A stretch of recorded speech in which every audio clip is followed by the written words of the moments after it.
কদর পাওয়া তার জন্য সহজ হয়ে যায়। নবীজি সাল্লাল্লাহু আলাইহি ওয়াসাল্লাম যখন এই লাইলাতুল কদরের কথা বললেন, আমাদের আয়েশা সিদ্দিকা রাদিয়াল্লাহু তাআলা আনহা বলেন, ইয়া রাসূলুল্লাহ, যদি আমি লাইলাতুল কদর পেয়ে যাই তাহলে আমার করণীয় কি? লাইলাতুল কদর যদি আমি পাই তাহলে আমার করণীয় কি, আমি কি করব?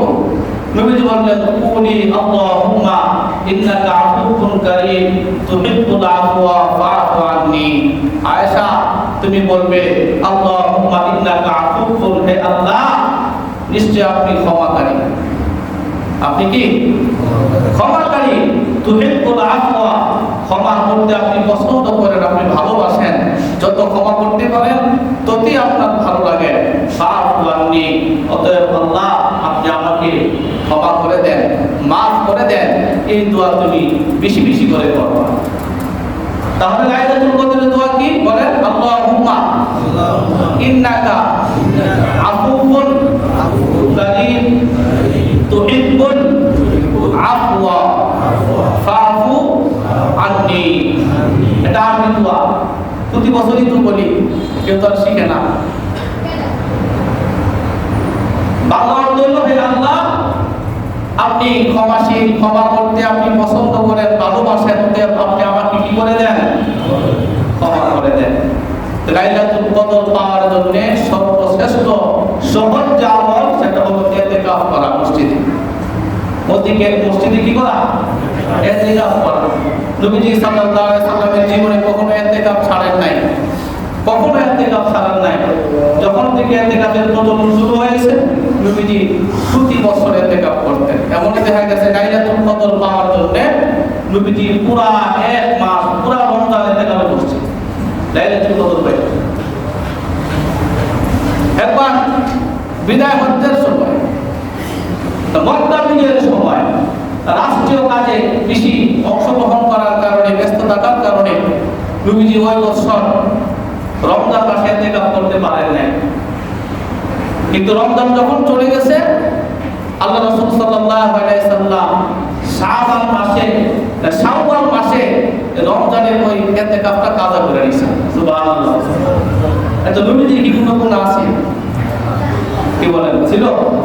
কোনো গুনাহ নাই। কিন্তু নবীজি ইতিকাফে বসছেন কেন?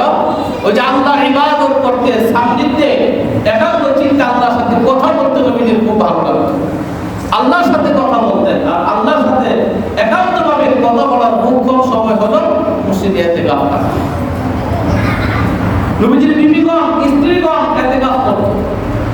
আজকাল তো ইতিকাফ কি জিনিস আমাদের মা বোনেরা জানে না, বুঝি না, বুঝি তো না, আমরা পুরুষরাই তো বুঝি না। আমাদের এত ব্যস্ততা, ইতিকাফ বসার সুযোগ তো আমার আপনার নাই।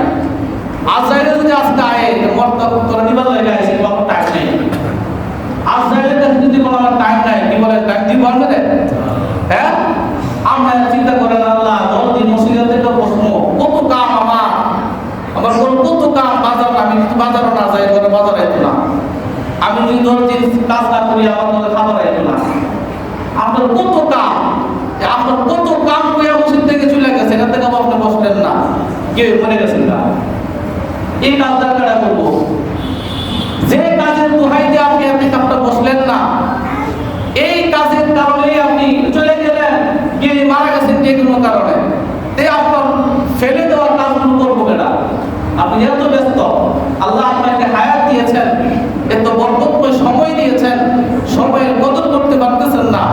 আল্লাহর জন্য আপনি 10টা দিন ইতিকাফ একান্তভাবে আল্লাহর সাথে কথা বলার সুযোগ আল্লাহ দিয়েছেন আপনাকে, আপনি ইতিকাফ বসতে পারতেছেন না।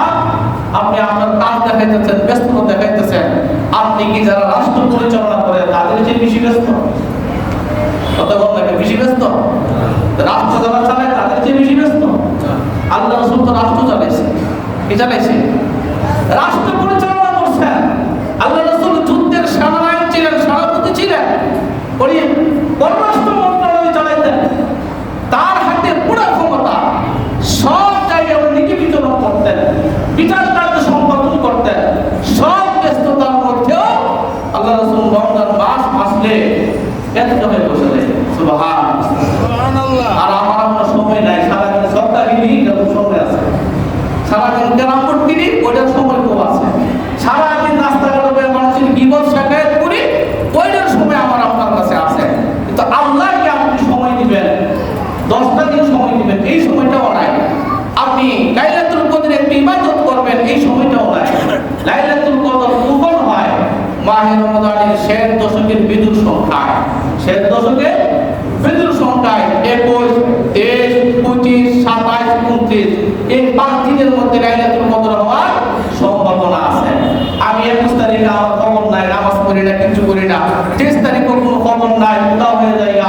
25 তারিখেও কোনো খবর নাই, কোথাও হয়ে যায়গা। 27 তারিখে মসজিদ বের হয়। এটা কোন ধরনের নামাজ পড়েন আপনারা?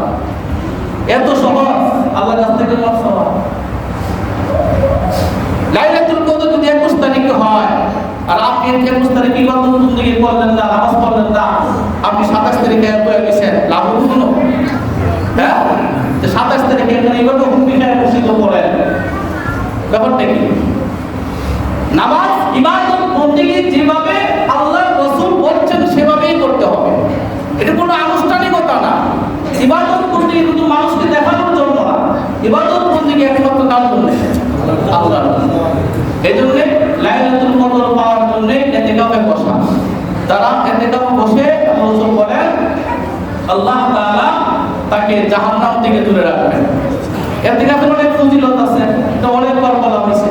যারা ইতিকাফে বসার নিয়ত করছেন, আজকে তো 16তম রমজান, 20 তারিখ মাগরিবের আগে সবাই মসজিদে চলে আসবেন। যারা ইতিকাফে নিয়ত করছেন, রমজানের 20 তারিখ মাগরিবের আগে মসজিদে চলে আসবেন।